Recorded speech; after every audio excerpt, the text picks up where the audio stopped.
بسم اللہ الرحمن الرحیم. السلام علیکم ناظرین. ڈی ٹی وی نیوز کے پروگرام تبادلہ خیال سے میں ہوں راجہ عثمان طاہر, اور آج ہمارے ساتھ اسٹوڈیو میں تبادلہ خیال کرنے کے لیے موجود ہیں ڈاکٹر سردار عمر عزیز صاحب. یہ ماہر ارضیات ہیں اور آج ہم ان سے بات کریں گے کہ آزاد کشمیر میں جو منرلز میں جو پوٹینشیل ہے وہ کتنا ہے, اور اس سے حکومت آزاد کشمیر کتنا فائدہ اٹھا سکتی ہے. لیکن افسوس کی بات ہے کہ فائدہ اٹھایا نہیں جا رہا ہے. اس کے اوپر ہم تفصیلی گفتگو کریں گے ان سے, اور اس کے ساتھ ساتھ ہم ناظرین یہ بھی آپ کو بتائیں گے کہ امریکی صدر ٹرمپ کی جانب سے وینزویلا کے صدر کو کیوں جا کے گھر سے اغوا کیا گیا, کیا وجوہات تھیں. اس کے اوپر ڈاکٹر صاحب سے تفصیلی جو ہے تبادلہ خیال کریں گے. اور اس کے ساتھ ساتھ پچھلے دنوں آپ نے سنا ہوگا کہ صدر ٹرمپ نے دھمکی دی تھی کہ میں جو گرین لینڈ ہے وہ لینا چاہ رہا ہوں یا خریدنا چاہ رہا ہوں یا لے لوں گا. اس کی کیا وجوہات ہیں, وہ گرین لینڈ پہ امریکی صدر کی نظریں کیوں ہیں, وہ کیوں یہ گرین لینڈ لینا چاہ رہے ہیں. اس کے اوپر بھی ڈاکٹر صاحب سے ہم تفصیلی بات چیت کریں گے. ڈاکٹر صاحب آپ کا بہت بہت شکریہ, آپ نے ہمیں وقت دیا. سب سے پہلے ہم آغاز کرتے ہیں پروگرام کا کہ بہت سارے لوگوں کو نہیں پتہ ہوگا کہ امریکی صدر ٹرمپ نے یا امریکی حکومت نے وینزویلا کے صدر کو کیوں جا کے اس کے دارالحکومت سے اٹھایا, اس کی اہلیہ سمیت کیا وجوہات تھیں. اور حیرت کی بات یہ ہے کہ ان کی جانب سے کوئی ریزسٹنس کا شو نہیں کی گئی, کوئی اس طرح کا نہیں ہوا, اور ابھی تک وہ اسموتھلی انہوں نے اپنے وہاں ایجنٹ بٹھا دیے. بہت شکریہ عثمان صاحب. یہ جو وینزویلا کا ایڈونچر پوری دنیا نے مختلف چینلز پہ دیکھا ہے جی. تو صدر ٹرمپ کی دوسری یہ ٹرم ہے, اور اپنے ٹرمپ ٹاور سے وہ خود مشہور بھی ہے, بزنس مین ہے.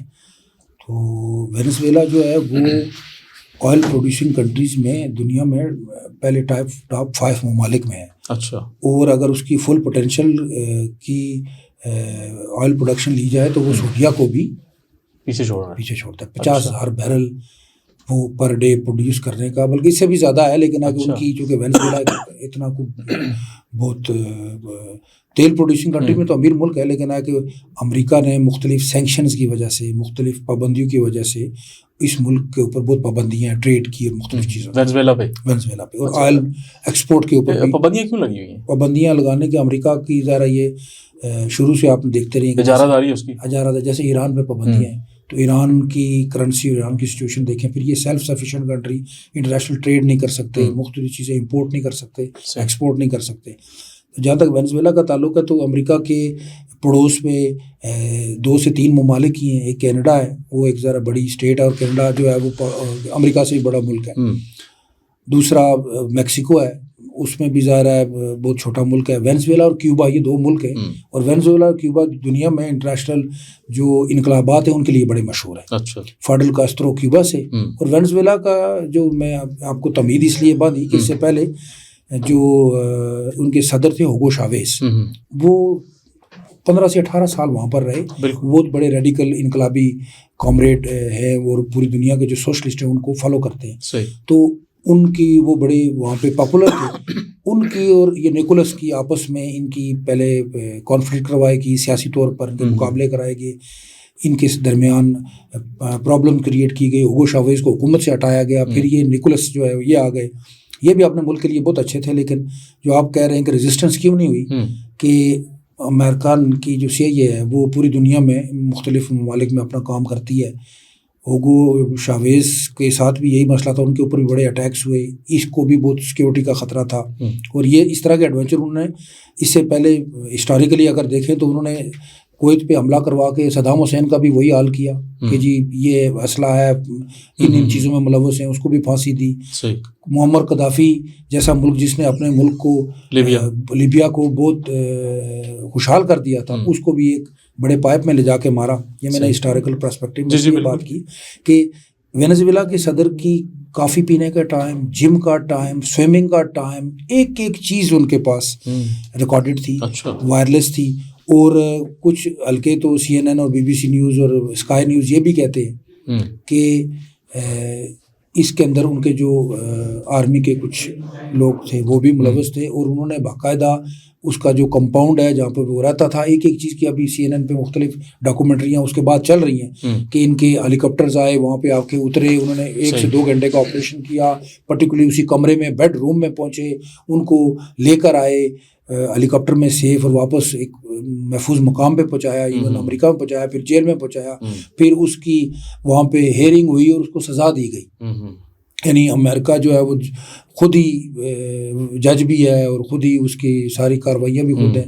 تو یہ اس طرح کا ایک یہ پوری دنیا کے لیے لمحہ فکریہ اس لیے تھا, دوسرے ممالک کے لیے بھی, کہ اب انہوں نے کیا کیا کہ اب وہ جس طرح انہوں نے عراق اور کویت کے تیل کے کنوؤں پہ قبضہ کیا, تیل کے کنوؤں پہ جب کویت کا قبضہ چھڑایا گیا عراق سے, جو 3 گھنٹے پہ ہو گیا تھا, کویت بہت چھوٹا سا ملک ہے, تو اس کی 100 سال تک امریکہ نے مختلف آئل ویلز کے ساتھ لیز کی ہوئی تھی, فری آئل لے رہا تھا. اب امریکہ جو ہے وہ اپنے ریسورسز کو استعمال نہیں کرتا, اور وہ پوری دنیا کے جو مختلف ریسورسز ہیں, وینزویلا پہ بھی اس کی نظر صرف یہی ہے کہ وہاں کا جو 50,000 بیرل ہے اس کو 100,000 بیرل تک پہنچا دیا جائے, اور اس کو جو ہے اس کی جتنی آئل انڈسٹری ہے اس کو سنبھالا جائے, اور سارا اس کا یہ ریسورس استعمال کیا جائے, اور اس پہ کامیاب رہا ہے, اور یہ تو اس کا پہلا ایڈونچر تھا. اس کے بعد امریکہ میں جو ہی ٹرمپ الیکشن جیت کے آیا تھا تو وہ سارے ملکوں کو ٹیرف کی دھمکی دے رہا تھا. کسی کو کہتا 25% لگاؤں گا, کسی کو کہتا 30% لگاؤں گا, انڈیا کو وہ ڈراتا رہا یہ ہوگا. تو یہ ٹیرف ایون کینیڈا کو وہ ابھی تک وہ کر رہا ہے کہ میں ٹیرف سے ہی ہوتا ہے کہ ظاہر جب مختلف امریکن گوڈز ہیں امپورٹ ایکسپورٹ پہ ظاہر قیمتیں بڑھ جاتی ہیں. پہلا ایڈونچر اس نے وینزویلا کا کیا, اور وہ اس میں ذرا ایک ان کا ایک دوسرا بندہ آ گیا ہے, وہ بھی ان کا حمایت یافتہ ہی ہے, اور یہ ہے کہ وہ انہوں نے اپنے ابھی وہاں کی بیشتر انڈسٹری کا کنٹرول سنبھال لیا ہے. تو اب وینزویلا کے ریسورسز جو ہے وہ اس کو ایکسپلائٹ کرے گا, اور وہ میجرلی آئل ہے, اس کے علاوہ کچھ کریٹیکل منرلز ہیں. اس سے پہلے میں آپ کو ایک بات کرنا بھی مناسب سمجھوں کہ جیسے ہم پہلے سنتے آتے تھے کہ ہر سال یا ہر 10 سال بعد ایک نیا ورلڈ آرڈر آ جاتا ہے. تو ورلڈ آرڈر جو انٹرنیشنل طاقتیں بناتی ہیں, انٹرنیشنل طاقتوں میں ظاہر ہے جو بڑی ایجنسیز ہیں, CIA ہے, KGB ہے, رشیا کی جو ہے, یا UK کی جو انرجی ہے MI6, تو یہ اس طرح کی انہی کے سارے انٹرنیشنل پلانز ہوتے ہیں. تو یہ اس دفعہ کا جو ورلڈ آرڈر ہے وہ CCC پہ مبنی ہے, وہ کرپٹو, کریٹیکل منرلز اور کلائمیٹ کے اوپر ہے. کلائمیٹ تو پوری دنیا اس سے متاثر تھا, اس لیے وہ اس کے اوپر پریکاشنری میئرز کر رہے ہیں, ریمیڈیز کے لیے سوچ رہے ہیں, پالیسیز بنا رہے ہیں, فنڈنگ کر رہے ہیں. اور یہ آپ نے وینزویلا کا دیکھا تو یہ معاملہ ہوا. پھر اس کے بعد جو اگلا فیز ہے وہ ظاہر ہے وینزویلا کے بعد اس نے گرین لینڈ کے اوپر وہ دھمکی دے رہا ہے, اور وہ روزانہ بیان میں کہہ رہا ہے کہ آئدر گرین لینڈ کیوں لینا چاہ رہا ہے امریکہ یہ کہہ رہا ہے گرین لینڈ کو آئدر وے آپ خود ہی میرے ساتھ شامل ہو جائیں یا میں آپ پہ حملہ کروں گا. اچھا, تو گرین لینڈ کو لینے کے جو ہے نا اس کے 3 سے 4 جو ہے ایسپیکٹس ہیں. ایک تو جیو پولیٹیکل اس کی لوکیشن ہے کہ وہ یورپ کے اور رشیا کے اور امریکہ کے درمیان ایک بہت بڑا برفانی ٹکڑا ہے. اس سے پہلے لوگوں کو یا باقی ممالک کو اس سے کوئی غرض نہیں تھی. وہ ڈینش جو ڈینمارک ہے اس کی ایک زیر انتظام اسٹیٹ ہے, وہ ڈینمارک کے حصہ ہے, لیکن وہ چونکہ ڈیٹیچ پارٹ ہے ڈنمارک سے, وہ اس کا خاصا فاصلہ ہے, اور برف پہ ڈھکا رہتا ہے. موسمی آرکٹک ریجن اس کو کہتے ہیں, مائنس میں یہاں ٹمپریچر رہتا ہے سارا سال. تو اس لیے یہ ایک ہیومن لائف یہاں بڑی مشکل ہے. بہت کم یہاں کی آبادی ہے, 50,000 لاکھ 1.5 لاکھ, اور اسکیٹرڈ لوگ ہیں, کچھ آبزرویٹریاں ہیں اس طرح. تو وہ ایک تو یہ ہے کہ وہ اس کی جیو پولیٹیکل لوکیشن پلس اس کے منرل کے جو ریسورس ہیں اس کے اوپر ان کا نظر ہے. آئل اینڈ گیس کے ریسورسز بھی وہاں موجود ہیں.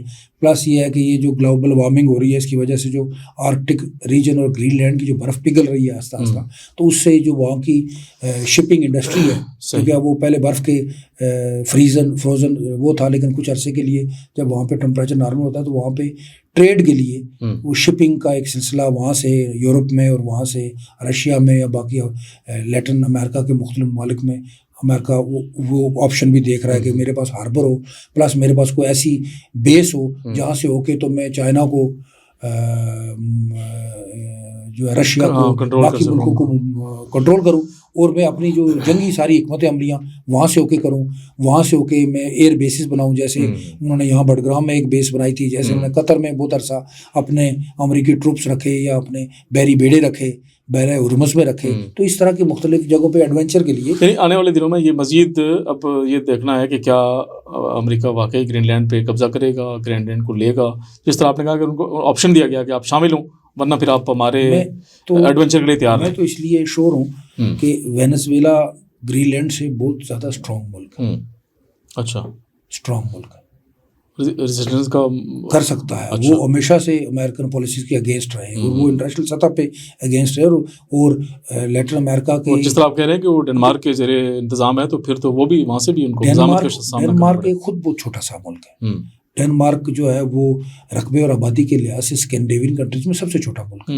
بڑا ملک سویڈن اور ناروے اور پھر فن لینڈ ہے. ڈنمارک جو اس کی باؤنڈری نیدرلینڈ اور جرمنی کے ساتھ لگتی ہے بہت چھوٹا سا ملک ہے. یہ ڈینش امپائر کا پہلے یہ جو اسکینڈینیویا سارا تھا یہ پوری ایک امپائر تھی تو اس کے بعد یہ اسکیٹرڈ ہو کے تو آپس میں یہ لڑتے رہے اور پھر انہوں نے سویڈن ڈنمارک اور ناروے فن لینڈ اس طرح کے 4-5 ممالک بنا لیے. یہ بھی جو ہے وہ انتہائی سرد ممالک ہے. ڈنمارک یورپین یونین کا اہم رکن ہے. وہ اپنی طرف سے یورپین یونین میں اس طرح کی چیزیں کر رہے ہیں لیکن میرا نہیں کہ انہوں ایک ایز اے جواب میں بھی وہ کہہ رہے ہیں کہ مقابلہ کریں گے لیکن میرا نہیں خیال کہ وینزویلا ڈنمارک کے 10 گنا بڑا ملک ہے. ان کی فوج بھی بڑی ہے, ان کی ساری چیزیں موجود تھیں لیکن وہ جیسے ہم بھی ماضی میں بڑے بڑے آپریشن دیکھتے رہے ہیں تو ایڈونچر کے جب آپریشن ہوتے ہیں جب ان کے ہیلی کاپٹرز یا فورس اترتی ہے تو وہ دنیا پوری میں انہوں نے اپنی کاروائیاں کی ہیں, ان کو کوئی نہیں روک سکا ہے. ایون ایران میں دیکھے کہ انہوں نے کئی جرنیل مارے ہیں, کئیوں کے ہیلی کاپٹر تباہ کیے ہیں, کئی ایسے اس سے پہلے آپ نے بے شمار واقعات دنیا میں دیکھے ہیں. پاکستان کی ہسٹری میں بھی جو بھی ہسٹوریکل واقعہ آتا ہے خواہ وہ C-130 کے طیارے کا ہوا میں تباہی ہو جس میں ان کے اپنے امبیسڈر بھی موجود تھے یا اس سے پہلے کہیں سربراہ مملکت کوئی ایسیسینیشن ہو, ان سب میں کہیں نہ کہیں جا کر تو آپ کو یہ ان کی ساتھ ایسوسیشن ملے گی. تو انہوں نے جو آپریشن وہ کیا مجھے نہیں لگتا کہ اب ان کا کانفیڈنس بلڈ اپ ہو گیا اور وہ صرف کیٹاگریکلی ایک اعلان کر رہے ہیں کہ ہم جو ہے وہ لیں گے تو وہ لیں گے. آنے والے دنوں میں پتہ چلے گا کہ کیا صورتحال ہوگی. دلچسپ صورتحال ڈیولپ ہونے جا رہی ہے.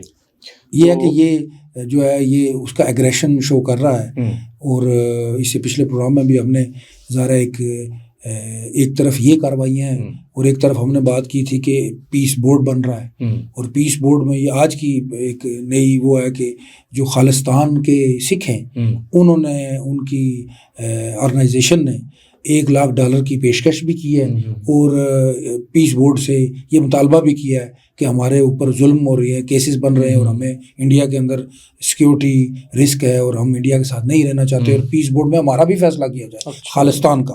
یعنی کہ آپ سوچیں کہ اب انہوں نے جیب سے اس خالصتان کی تحریک کے لوگوں نے جو آپ نے دیکھا ہے سکھ جو ہے وہ کینیڈا کے اندر باقی ملکوں کے اندر بڑے اسٹرانگ ہے, انہوں نے پیشکش کیا کہ پیسے ہم جیب سے دیں گے. ہم ملک تو نہیں ہیں لیکن ہمارے مسئلے کو اگر سالو کیا جائے تو جو پیس بورڈ کی بیسک ریکوائرمنٹ ہے کہ اس کے ممبران $1 بلین دیں گے تو انہوں نے وہ اس کی آج کی ہیڈ لائن نیوز یہ ہے کہ انہوں نے مطالبہ بھی کیا ہے کہ پیس بورڈ میں ہمارا یہ کیس رکھا جائے. اور ابھی جو نیکسٹ کمنگ 5 فروری بھی آنے والا ہے اور جو یہاں پہ جو یوم یکجہتی کشمیر ہے تو مجھے یہ لگ رہا ہے پچھلے پروگرام میں بھی بات ہوئی تھی اور یہ آج کل یہ رائے بھی زبان زد عام ہے کہ پیس بورڈ میں اس طرح کی ایک مسئلہ کشمیر کے اوپر بھی ابھی فی الحال تو وہ غزہ کے اور فلسطین کے لیے تھا لیکن پیس بورڈ بننے کے بعد اس طرح کی بہت ساری چیزیں آ رہی ہیں اور جب بھی اس کا کوئی اجلاس ہوگا تو اس کے اندر ریزولوشن کشمیر کی بھی انٹرسٹنگ صورتحال پیش ہوگی. اور یہ پیس بورڈ اور چونکہ کشمیر کے حوالے سے اور خالصتان کے حوالے سے جو آپ نے بتایا یہ بھی ہے خالصتان کی تو آج انہوں نے پیشکش کی ہے اور اب دیکھتے ہیں کہ پاکستان کب یہ انیشیٹو لیتا ہے کہ کشمیر کے ایشو کو بھی اس معاملے کے پیس بورڈ کا آیا. اور مجھے یہ لگتا ہے کہ 5 فروری یوم یکجہتی کو مطالبہ ہونا چاہیے برطانیہ میں امریکہ میں اور ڈائسپورا جتنا ہے اور یہ پاکستان کے تمام علاقوں میں اور آزاد کشمیر کے اندر جو یوم یکجہتی کشمیر منایا جائے گا تو اس کے اندر سب سے بڑا جو ابھی مطالبہ یہ ہے کہ اقوام متحدہ کو تو آپ پچھلے 50 سال سے 70 سال سے دیکھ چکے ہیں کہ وہ اپنی ریزولوشن جو 1948 کی ریزولوشن ان پہ عمل نہیں ہو سکا. تو اب یہ ہے کہ پیس بورڈ چونکہ وہ ایک جو آدمی قبضے کر رہا ہے جو آدمی سربراہ مملکت کو اٹھا رہا ہے یا جو انٹرنیشنل جو اس طرح کے لوگ ہیں ان کے ایساسینیشن اور چیزوں میں ملوث ہے. آپ نے دیکھا کہ ایران کے 2-3 بلاسٹ ہوئے ان کے سلمانی جو جنرل تھا وہ اور ایک اور ان کا طیارہ اغوا ہو گیا قاسم سلمانی. تو اس طرح کے مختلف آپ نے دیکھیں تو سارے اسی نے کیے ہیں. تو یہ پیس بورڈ کے اندر یہ ڈسکشن ہوگی, دیکھیں کہاں تک کامیابی ہوتی ہے اس میں. نہیں ویسے میں یہ سمجھتا ہوں کم از کم حکومت پاکستان کو یہ مطالبہ رکھنا چاہیے سامنے. دیکھیں نا پیس بورڈ کا ممبر پاکستان سب سے پہلے بنا ہے تو مسئلہ کشمیر ایک بڑا اہم ایشو ہے اور جس طرح اب دیکھتے ہیں کہ خالستان والوں نے جس طرح کہا ہے کہ ہمیں میرا خیال یہ ہے جیسے میں نے لاسٹ آپ کے ایک پروگرام بات کی تھی کہ انڈیا کے آئی آفیشل نے کنڈیم کیا کہ پاکستان کی شمولیت جو ہے وہ ہمیں خطرہ یہ ہے کہ یہ کشمیر کی لیجیٹیمیسی کو یہاں پہ ثابت کریں گے اور اس کو سیڑھی کے طور پر استعمال کریں گے. تو پاکستان کا فوری جا کے شامل ہونا کا ایک اور اسپیکٹ مجھے یہ بھی لگ رہا ہے کہ یہ ایشیا میں جو کہ کشمیر کا مسئلہ یہ بون آف کنٹینشن ہے تو یہ اس مسئلے کے لیے ضرور یہ وہاں پہ آواز بھی بلند کریں گے اور اس کے لیے کوئی ریزولوشن بھی پاس کریں گے. اور انڈیا چونکہ اس پیس بورڈ کا ممبر نہیں ہے ابھی. اچھا انڈیا اس کا ابھی نہیں ہے. اچھا ابھی نہیں ہے اور ان کو دی ہوئی ہے کیونکہ ہوا یہ تھا کہ ابھی آپ نے ایک deal mother of the deal دیکھی پچھلے دنوں جو مودی نے یورپ کے ساتھ کی, جو یورپین یونین کی جو پریزیڈنٹ ہے ان کو بہت بڑی ٹریڈ ڈیل ہے, انٹرنیشنل ٹریڈ ڈیل ہے جو آج تک کی تاریخ کی بڑی ڈیل ہے. کیونکہ پہلے یہ ڈیل مودی امریکہ کے ساتھ کرنے گیا تھا تو وہاں پہ وہ ڈیل نہیں کامیاب ہو سکی اور اس ایڈونچر کی وجہ سے پاکستان بہت زیادہ امریکہ کے قریب ہو گیا اور انڈیا کے اوپر ٹیرف برقرار ہے تو انڈیا دور ہو گیا. اور اس وجہ سے انڈیا نے پھر اپنا اب رخ یورپین یونین کی طرف کیا ہے. ظاہر ایک سفارتکاری ہے پوری دنیا میں, اگر ہم بھی سفارتکاری کا ظاہر معاذ وہ سب کے لیے اوپن ہے تو یہ دنیا میں اب ظاہر جنگوں کے علاوہ باقی جو ٹریڈ ایک بڑا وہ ہے. تو ایشیا کا جو ٹریڈ کا نہ ہونا ہے یا ان ممالک کے درمیان جو کانفلکٹ ہے پاکستان کے اور انڈیا کے اسپیشلی اور چائنا بھی اسٹیک ہولڈر ہے تو ان کے درمیان جو بون آف کنٹینشن وہ کشمیر ہے تو اس کا کوئی نہ کوئی کہیں نہ کہیں یہ ایک اور امید کی کرن ہے. دیکھیں اس میں کہاں تک کامیابی ہوتی ہے تو یہ ذرا امید کی جا سکتی ہے. ابھی ذرا اگلے بلکہ ہم اپنے اس پلیٹ فارم سے بھی یہ مطالبہ کریں گے کہ کم از کم حکومت پاکستان کو اور وزارت خارجہ کو 5 فروری کے موقع کے اوپر یہ ایک مطالبہ رکھنا چاہیے پیس بورڈ آف پیس سے. پیس بورڈ میں ذرا ابھی 20 ممالک ہیں باقی بھی شامل ہو رہے ہیں اور انٹرنیشنل طاقتیں ہیں تو یہ ریزولوشن اور اس سے انڈیا کو بڑا دھچکا لگے گا, یہ ایک اسٹرانگ میسج آئے گا. اور مسئلہ کشمیر کے اوپر جو انہوں نے آرٹیکل ریووک کرنے تھے کیے ہوئے ہیں تو وہ بھی اس کے اوپر بھی ایک دوبارہ انٹرنیشنل کمیونٹی اپنا ایک رول دے گی.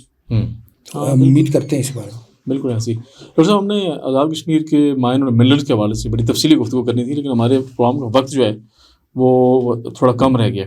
تو ہم یہ کرتے ہیں ناظرین کے لیے کہ یہ مائن اور منرلز ایک بڑا اہم شعبہ ہے اور اس کے اوپر میں چاہتا ہوں کہ آپ سے بڑی تفصیلی گفتگو ہو. ہم نے یہ والا پورشن تھوڑا لمبا کر دیا ہے تو ہم اس کو اگلے پروگرام تک مؤخر کرتے ہیں.